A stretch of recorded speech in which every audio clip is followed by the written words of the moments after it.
10 colors daw, 4 na filament lang ang gamit. Meron tayong bagong itatry. Ito ang Snapmaker Orca Full Spectrum. So, makikita natin dito, meron ako nilagay na 4 na filaments. Itong cyan, yellow, magenta, at saka black. And then, magmimix yan ng ilang colors. Itong mga colors na to, hanggang naging 10 na, no? Yung pwede nating ilagay or iset sa ating print. Ngayon, pag nag-paint tayo, makikita natin ito yung original na 4, ito yung bagong nilagay niyang 6. And then, meron tayong sample na vase or organizer dito.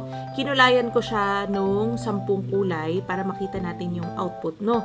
So, ito na yung future. Kahit 4 lang yung filaments na meron ka, ay pwede na tayong mag-produce ng ibang kulay.